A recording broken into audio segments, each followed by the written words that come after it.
हामीले अहिले देशव्यापी रूपमा के गर्दैछौँ भने ननाठी बनाऊ। हाम्रो अध्यक्ष समूहको बैठक महिना महिना भेला भएको छ, महिना महिना समूहको बैठक चलेको छ, अनि सञ्चालकको कोरम नियमित रूपले पुगेको छ। एकजना सञ्चालक नआइकन टोटल सञ्चालक भएर हाम्रो उपस्थिति भएको छ भने त्यो संस्था त 100% त्यसलाई पुरस्कार दिनुपर्छ। किनभने त्यो त 100 भन्दा घटी हुँदै हुँदैन। आवश्यकता त्यो त 101 संस्था हो। एकजना मान्छे निस्किएर नभएको संस्था त त्यसलाई पुरस्कृत बनाउनुपर्छ। सबै सदस्यलाई क्रियाशील बनाउनु भएको छ, एक्टिभ हुनुहुन्छ सबै सदस्य। तपाईको सदस्य जुन दिन बोलायो त्यो दिन तपाईले बोलाएको कार्यक्रममा ठ्याक्कै उपस्थित हुनु बनाउन सक्नु भएको छ हो। त्यो भएको छ भने एका दुई संस्था हो। अन्तरसमूहको भेलामा 150 मान्छे आउँछ, एकजना मान्छे त्यहाँ हाजिरमा देखेन भने साइकल लिएर गएर झ्याइकुटी बनाउने हुन्छ। त्यहाँ कोही पाउँदैन अन्तरसमूह भेला। अनि त्यो संस्था बिग्रिन्छ। आजसम्म सञ्चालक र कर्मचारी र सञ्चालकको र सदस्यको भेट्न भएको कतिलाई चिन्दिन्छ। आज नेपालमा सहकारी ध्वस्त हुनुको कारण के? कति बदमासी गरेको छ, सरकार जवाफदेही हुनु पर्दैन। तर मैले अलिकति यहाँको बिचमा राखेँ, कस्ता सहकारीमा समस्या परेको हो भनेर, किन बिग्रियो ती सहकारी भन्ने बारेमा म तपाईँलाई अलिकति कुरा राख्छु। एक नम्बर अघि नै मैले भनेको, संस्था मेरो हो भन्ने भावनाको विकास नगराउने र समुदायमा आधारित भएर नचलाउने संस्था अहिले समस्यामा पर्यो। समुदायमा आधारित सदस्य केन्द्रित सहकारी अहिले बिग्रिया छैन। सदस्य केन्द्रित भएर चलाएको सहकारी बिग्रिया छैन। त्यो सहरमा भए पनि गाउँमा भए पनि त्यो सहकारी बिग्रिया छैन। सदस्यका नै पुग्ने, सदस्यलाई नै कार्यक्रम चलाउने, भेट्ने, उसलाई जगाइरहने संस्था बिग्रिया छैन। ठुलो भए पनि बिग्रिया छैन। झापाको सहारा बिग्रिया छैन। 16-17 अर्बको कारोबार गर्ने सहारा त्यो बिग्रिया छैन। यी धनगढीको सहकारी बिग्रिया छैन। ठाउँमा ठुल्ठुला सहकारी बिग्रिया छैन। विन्ध्यवासिनी भौतपुरको बिग्रिया छैन। यस्ता धेरै सहकारी बिग्रिया छैन। सहकारी बिग्रिया छैन। पारदर्शी ढङ्गले जसले सहकारी चलाएन त्यसको सहकारी बिग्रियो। समयमा साधारण सभा नगर्ने, अडिट नगर्ने, लेखा समितिलाई पारदर्शी ढङ्गले काम नगर्ने, एक्टिभ नहुने, अनि आफूले भइरहेका कुराहरू सदस्यका बिचमा गएर जानकारी नगराउने, यस्ता सहकारी संस्थाहरू अहिले नेपालमा बिग्रेका छन्, ध्वस्त भएको छ। अरू लगानी नगर्ने, घर जग्गामा लगानी गर्ने, कम्पनीमा लगानी गर्ने, आफ्ना नातापातामा पैसा पुर्याउने, यी सहकारी नेपालबाट ध्वस्त भएको छ, खतम भएको छ। बाँकी अरूले पनि त्यस्तो गरिरहेको छ। त्यो पनि ढिलो चाँडो त्यो पनि त्यही बाटो जाने, त्यसले राम्रो गर्न सक्दैन। त्यसकारण हाम्रो जति लगानी हुन्छ त्यो चाहिँ आय आर्जन हुने, उत्पादन हुने क्षेत्रमा पैसा लगानी गर्नुपर्छ। ढिलो चाँडो तपाईँ हामीले चलाएको कृषि राख्ने भन्दै कृषि सहकारी हो कि कृषि सधैँ बाख्रामा हो कि गाई भैँसीमा हो कि तरकारी खेतीमा हो कि अन्नबालीमा हो कि कुखुरा पालन हो कि माछा पालनमा हो कि, त्यहाँबाट उसको इन्कम हुन्छ हुँदैन। हाम्रो काम चाहिँ पैसा दिएर उसलाई ऋण बोकाउनु मात्रै हो। ऋण लिएपछि उसले कमाइ गर्छ गर्दै गरेको छैन भने तपाईँको एक दिन त्यो पैसा फिर्ता हुँदैन। पैसा फिर्ता भयो भने संस्था के हुन्छ? फिर्ता भएर नआउने संस्था के हुन्छ? त्यो ठुलो पैसा भएको पनि सिटी, तिनका हालत नाजुक छन्। जम्मै अध्यक्ष, सञ्चालक, लेखा समिति, कर्मचारी कहाँ छन्? पक्रिन भइएका जेलमा छन्, भागेका फरार भएर भूमिगत छन्। छैन नै कराएन। तपाईँले उपाय भने पैसा उठाउने, लिलाम गराउने, लिलाम गरेर जम्मैको जग्गा सघाएर अनि पैसा जम्मै जग्गा जान्छ अनि सदस्यलाई ऋण चाहिँ कहाँ दिन्छ? अनि त्यो पनि चले सरकारी। त्यस कारणले उत्पादन क्षेत्रमा तपाईँ तर अडिटरलाई फर्मालिटी पुर्याउनलाई, चोख्याउनको लागि, पानी तथ्यहरू चोख्याउनको लागि अनि हामीले अडिट गराउने अडिटरले साफ गराउनुपर्छ कि पर्दैन, सफा गराउनुपर्छ कि पर्दैन, त्यस्ता अपराधी अडिटरले किन गराउनु पर्यो? किन त्यस्ता धेरै ठाउँ छ, धेरैवटाको बानी नै त्यही भइसकेको छ।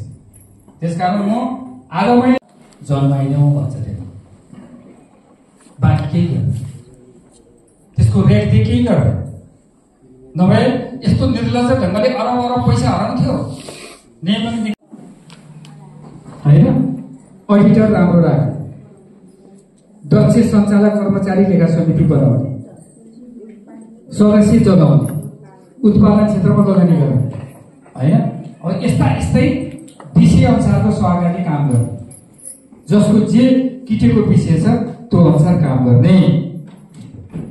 यी कुराहरू चाहिँ हामीले पुरा गरेर जान सक्यौँ भने हामी सहकारीलाई ठिक ठाउँमा अगाडि बढाउन सक्छौँ।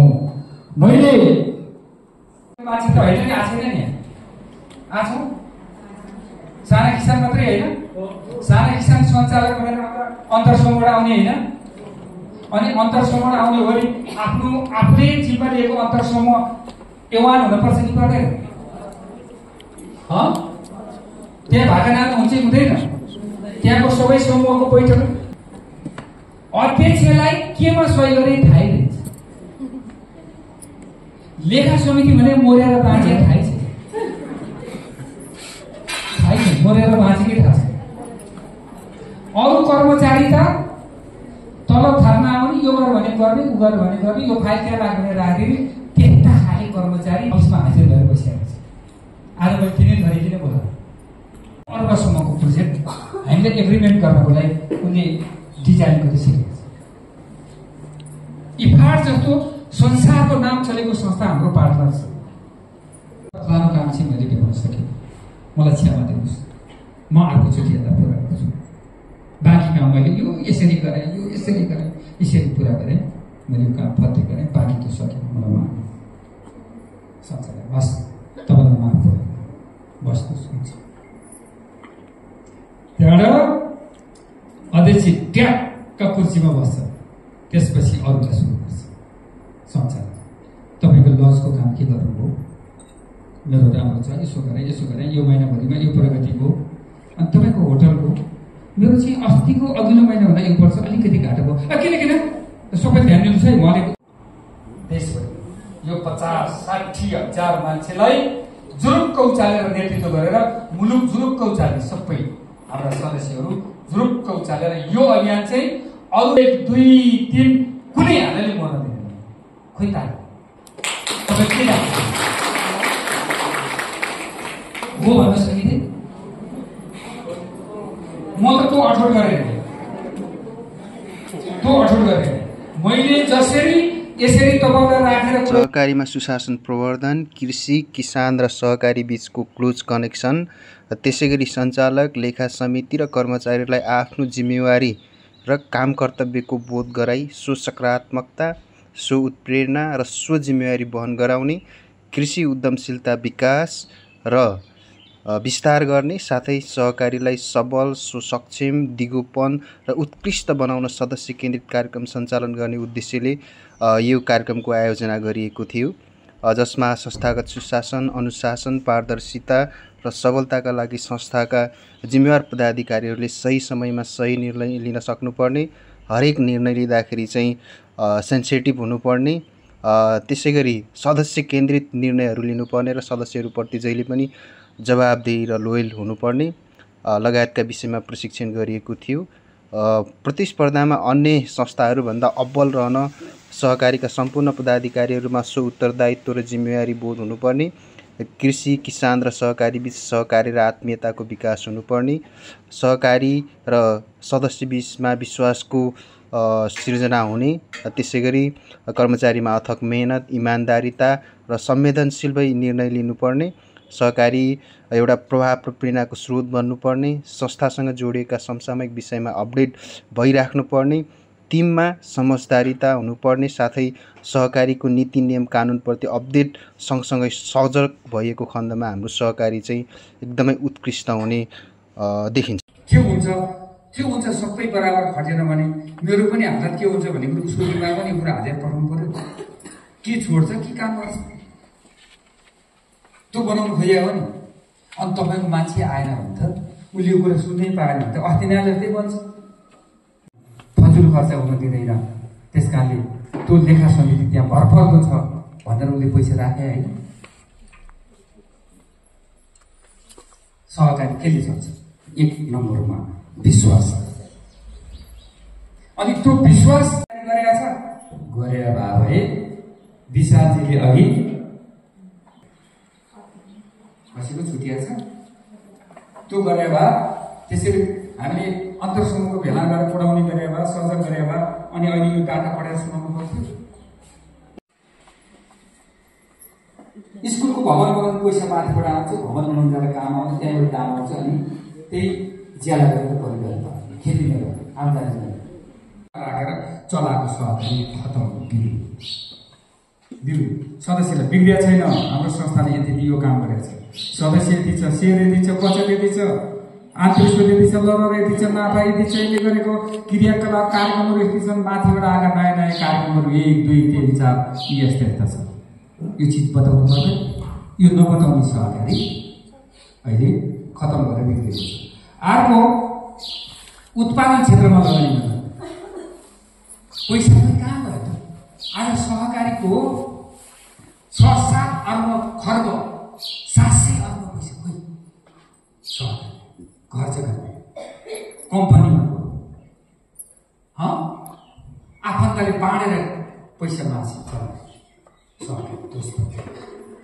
सहकारी त आज तपाईँले लगानी गरेपछि भोलि कमाउने ठाउँमा बाटोमा लगानी गर्नु पर्यो, कृषिमा लगानी गर्नु पर्यो, पशुपालनमा, कृषिमा, उत्पादनमा, बजारमा केही न केही आम्दानी हुने क्षेत्रमा लगानी गर्नु पर्यो। तर आज कसका बिग्रियो त भन्दा जसका पैसा कम्पनीमा गयो, घर जग्गामा गयो, बचत पैसा ल्याए लगानी गरे उठाए चलायो पुग्छ बचत। किसानको एउटा मात्रै समस्या हुन्छ खेती गर्नुको माटो बिग्रिन्छ।